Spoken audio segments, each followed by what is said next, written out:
Hello, it's day 10. So I thought I'd do slightly different video today. I've managed to get hold of some video editing software and have got lots of time on my hands. So I'm sat in front of the PC. There. Yeah, gonna try and edit some film. So right, starting off, what do we have? This is my box of drugs. So first thing I do, I wake up in the morning, I'm really stiff but and in pain but want to move.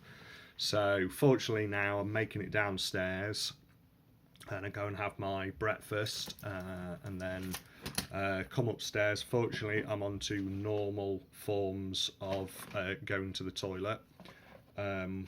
I know people, including me, don't really like talking about that, but it is essential part of the well, human existence, I guess. You've got to go. So anyway, so I've been to the toilet, so that's good. And now I'm going to take my drugs. So I can't do, I mean, if I were to, I don't know, not have to do any exercises, I guess I could go quite a while on this level of pain, but I've got to do my exercises, and I've also, one of the reasons why I've got to do my exercises, I've got to get up and about and moving and get back to normal, and unfortunately that requires some quite heavy painkillers because of the operation, because you know, without going into too much detail, they had to cut several things in there. I won't say too much because I can't actually remember what they told me. So one of the videos that I will try and do in the future is explain exactly what's happened to me. But they cut some stuff that, you know, has to be reattached, and it literally feels like something's been cut. You know, that when I did one of my physio sessions at the hospital, I said about the burning pain, and they said, yeah, that's, you know, that's the muscle rebuilding itself. And of course, because of all the angles changed on how everything was, even if they didn't have to cut everything, everything's in a different place, so it all now has to realign itself. Anyway, drugs. So I have actually chucked the box away because I've got so much stuff in this little box. So I'm taking, what's that, hold up to the camera, James, dihydrocodeine. Maybe you can pronounce it better than I can. Anyway, so I take 2 of those, and I also take this. I've nearly run out of this. So this is morphine sulfate, sometimes called Oromorph. It has got 0.2% morphine sulfate in it. And that's per 100 mils, and you just have, actually I don't know if I'm getting those figures right. Anyway, so I just have 5 mil of that. 5 mil of that. That's like an instant painkiller. Well, kicks in about 20 minutes, lasts for a couple of hours, I think. And these are like a slow burn one. So I take these before my medication. I sit for sort of half an hour, wait for the meds to kick in, and then I get in my bed just next to me there. So I hobble over to that, and then I start my exercises. Yeah, I just realised this video is going to end up being quite long. I'll try and cut it down, but yeah, we shall see. Alright, see you in a bit. So one of the other tablets that I take is paracetamol. And originally when I was given it, I kind of questioned its worth, because it's just paracetamol. It never seems to do anything for me in the past. And they sort of told me in a layman's terms that the way it acts with the codeine, it sort of makes both of them stronger, or more effective, I guess. So I take paracetamol as well. Need to learn how to hold the camera. I do on a daily basis. This one here is the video that I've showed you before of me lifting my leg up. That was really tough. I'm actually getting pretty good at that now, so quite pleased. This one, you're meant to open your legs up and be able to sort of pull them together. Well, I just cannot do that at all. I spoke to the physio and they suggested putting something like a plastic bag or something like that underneath me to help with the friction. Still cannot do that. So this is the next one. Lying on your back, you squeeze your buttocks firmly together.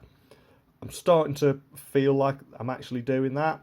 First time it just felt like my left buttock was doing something and my right wasn't really doing anything. And it's gradually moved on to feel like there is something happening in my right buttock. So this one's lying with your bags. This one I was able to do almost straight away. So you lie, what's it say? Bend your ankles, push your knees firmly down into the bed. So you're sort of pushing down through your knees into the bed. And that causes quite a lot of pain in your hip doing that. Not during the exercise, but certainly straight afterwards. Now these exercises, I don't know whether you're meant to do them in a list, but I actually do them, sort of like that. I do them, all the ones lying down first and then do the standing up ones. So this one as well, lying on your back, bend your good leg, I won't explain them all. Anyway, so you're pressing through your knee, but it's slightly raised on your right one. And again, I've been able to do that almost straight away. But that one is a tough one for pain. And the other two lying down, where you just lie on your back with a small pillow rolled up underneath your hips. Well, that one, whoo, that hurts. It says up to 20 minutes, and to start off with, I couldn't even get a cushion underneath me. I couldn't lift my hips up in order to place a cushion underneath me. I'm up to about 13 minutes now doing that before the pain sort of gets unbearable in the hip, and it's meant to stretch your hip. Same with this one. You just lay on your front for up to 20 minutes. Well, up until now, I've not felt able to turn over. I certainly can't turn over from a lying position, rolling over on my hips. But the physio has suggested I get on all fours and lower myself down. Well, I've not felt like I've been able to do that as yet, but I'm building up to that. And one thing the physio said when I rang them up, this is once I got home, and said, don't worry if you can't do them, build up to it. Excuse me, but I'm feeling like I'm doing really good. So this one at first feels really weird. You're sort of stretching your right leg back. I actually do this over the top of the stairs because where I'm situated it's easiest, and I can do this one again, stretching outwards. And yeah, it just feels really weird in your hip. It's just a very weird sensation. I was able to do both of those straight away. The only difference is now is I can extend further out. The squatting I thought was going to be really hard, but with me holding on to something, and there's the banister out there where I do my exercises and stand at the top of the stairs to do the other ones. It's been fine, and I'm at first it's sort of slow and steady, but I'm getting really good at those. And again, the tiptoes ones, I'm really good at those.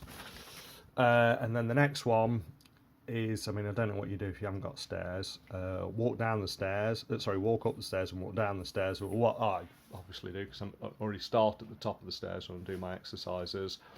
Walk down the stairs and walk back up, and that's me done. So all of those exercises it depends on how long you do the hip one, where you're just stretching the hip. So without those exercises that are obviously you're meant to wait for 20 minutes, I reckon to start off with it was taking me a good hour, maybe longer, to get through those exercises, mainly because I felt like I needed to rest in between each one because of the pain. Now I'm up to, I guess if I rushed, I could do it in 15 minutes. As I've got plenty of time, I don't rush. Sometimes I'm in more pain after the exercise than others. And again, I start off in more pain before the exercise than each time. So I'm averaging about half an hour, and then if you plus the time that I actually do the relaxing the hips on the bed, 40 minutes, and then so I think in total, once you get all of them down to a T, you're still looking at about an hour.